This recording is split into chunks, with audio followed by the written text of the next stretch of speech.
Sobrang gutom na ako. Kailangan ko ng makakain agad.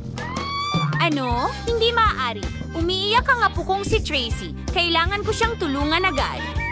Hindi mangyayari. Si Tracy ito. Kailangan kong alamin kung ano ang nangyari. Ang lakas ng iyak. Sino ang nananakit sa kapatid kong si Tracy? Gusto kong kumain. Magluto tayo ng may paligsahan. Napagpasyahan ko na gusto ko ng donut muna. Ang galing na ideya. Isang donut? Sige, subukan natin. Oh, ano ang gagawin? Napakadali. Naihandego na ang mese. Ibuhos ito sa donut machine. At takpan natin ito, syempre. Hintayin natin. Well, meron din akong maraming makukulay na masa. Gumawa tayo ng magagandang donut. Sobrang magiging makulay ang mga ito.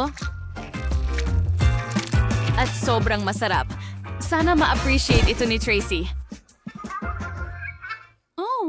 Oh, Wednesday! Ano ang naisip mo?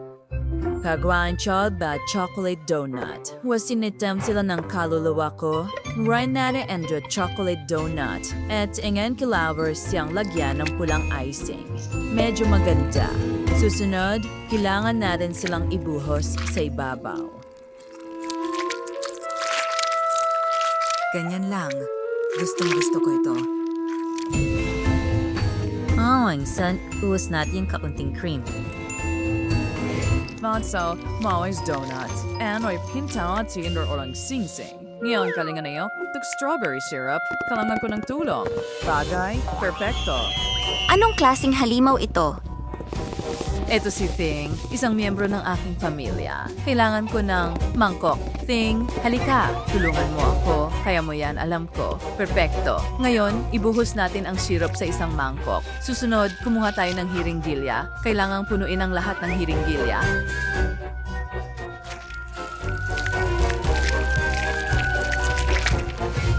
Ngayon, takutin natin si Lola Enid. Ano sa tingin mo ang gamit ng mga hiringgilya? Oh, Dugo! Lola, halika na. Magpakahinahon ka. Ano nangyari sa akin? Wednesday, ano yung ginawa mo? Syrup lang ito ng strawberry.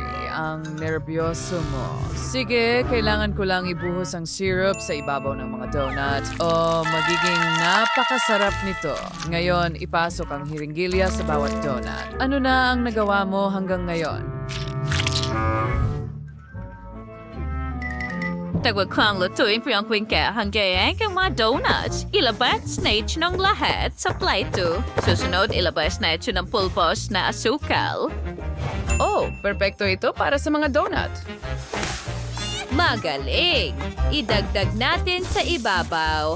Klasikong plato ng mga donut. Wow! Masarap at nakakatakam! Ang galing! Tingnan natin kung ano ang meron ako. Wow! May mga makukulay na donut dito. Ang galing nila! Ilagay natin lahat sa plato. Kailangan ko ng makulay na sprinkle. Oh, bakit? Ay, hindi bumubukas ang garapon. Sige na, binibighani kita na bumukas ngayon din. Ay, hindi. Oh, nakakatawa talaga, di ba, Wednesday? Sige, kailangan kong magpagpag. Oh, ang mga donut ay may sprinkle. Tingnan mo, perfecto. Tracy, tikman mo. Tingnan natin kung ano ang inihanda mo. Oh, ang ganda ng mga donut na ito at nakakatakot ang mga ito. Sige, subukan natin. Nakakatakot pero sobrang sarap. Wow, ano ang meron tayo sa mga hiringgilya dito? Strawberry syrup. Ang sarap. Ang galing. At paano ang lasa ng mga donut na ito? Well, ito ang mga karaniwan. Nabalot lang sila ng pulbos na asukal. Pero narito ang mga donut na may makukulay na sprinkle. Oh, ang ganda at masarap. Sana. Ang sarap nila. Gustong gusto ko ito. Enid, panalo ka. Oo, ang saya ko. Salamat, Tracy.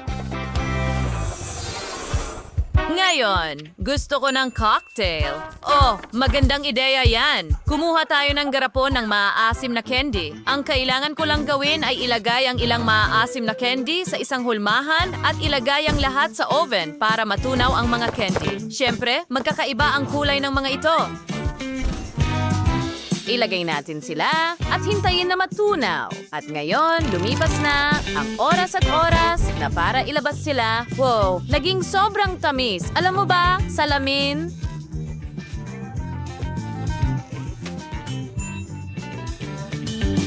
Pwede tayong uminom at kumain mula sa mga ito. Astig, di ba?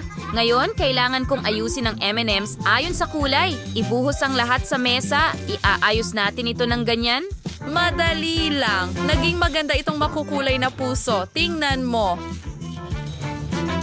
Pagkatapos niyan, ilagay natin ang mga makukulay na candy sa tasa. Bawat isa ayon sa kulay. Ang sarap. Ngayon, pupunuin natin ang lahat ng candy ng kaunting Sprite. Buksan natin. Oh, may problema ako sa mga bote. Sige na. Ay, hindi. Nakalimutan kong naalog ko ang garapon kanina lang. Ngayon, nabasa ako ng matamis na soda, pero may natira pa para sa aking matamis na smoothies. Ngayon, lagyan natin ng whipped cream sa ibabaw. At natitira na lang ay palamutian ang lahat ng cream marmalades at masarap na candy. Lahat ay naging maayos para sa akin, pero ano ang ginagawa ninyo mga kaibigan? Oh, Ingrid, ang talino mo! Gagawa ako ng smoothies para sa apo ko. Pero gagawin ko ito ng walang matatamis at asukal. Gagawin ko itong sariwang gulay na smoothie. Kailangan ko ng kamatis, pipino, ilang karot at kunin ang lahat ng tumutubo sa aking heartbeat. Oh, ang liit ng blender. Sige na. Oha, kasya yan. Walang kasya kahit ano. Well, magdadagdag ako ng kinsay sa tingin ko. Ngayon, buksan na natin. Oh, tingnan mo yan. Ang bango.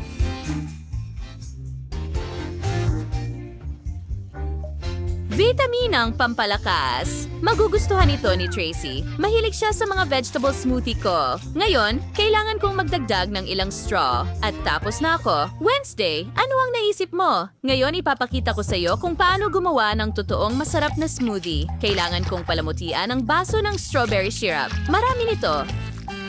Besides out, it was some mass from Sprite sa baso. So we're never cleansed from 18. And what game just don't think tapos past it. Isang perpektong nakakadiring kulay. Lagyan natin ng dekorasyon gamit ang mga mata ng marmalade. Perpektong nakakadiri. Ting, kailangan ko ang iyong tulong. Kailangan mong kumuha ng whipped cream mula kay Ina. Siyempre, mag-ingat ka.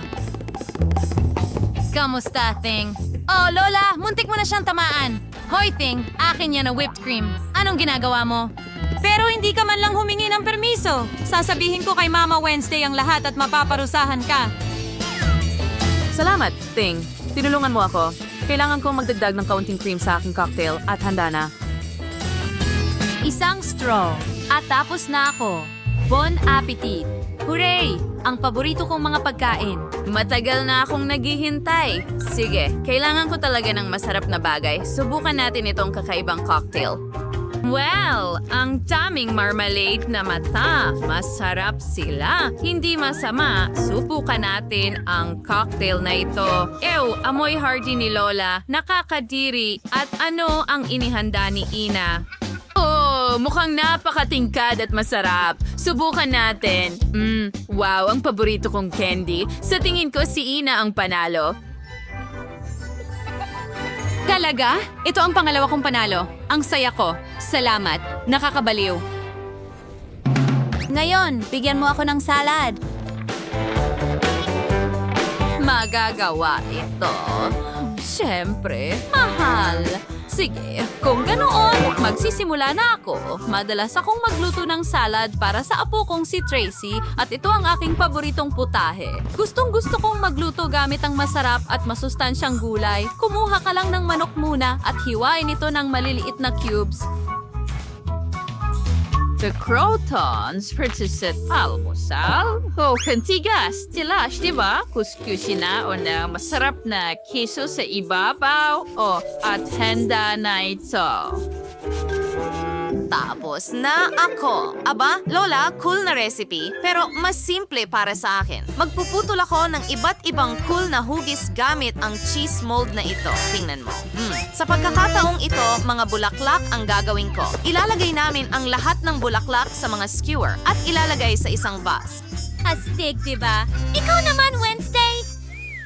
Gagawa rin ako ng salad para kay Tracy sa sarili kong estilo. Tatakpan ko ng dilaw na papel ang lahat. Kailangan mo lang pumili ng mga dahon ng litsugas, pagkatapos gumawa ng mahahabang piraso ng karot. At, syempre, ilagay ang salad. At ngayon, meron akong pepper monster. Wow, ang astig. Ang mga bulaklak bang ito ay gawa sa keso? Astig! Subukan ko nga. Napakasimple. Oh, paborito kong putahe mula kay Lola. Gusto ko ito. Ang sarap. Well, ang susunod ay siguradong gawa ni Wednesday. Isa itong halimaw, isang gulay na halimaw. Ew, Olives, ang sama. Napili ko na ang Lola ang panalo. Mahal kita. Alam kong magugustuhan mo ito. Nagustuhan mo ba ang aming video? Pindutin na ang like button at mag-subscribe sa aming channel. Kita-kits!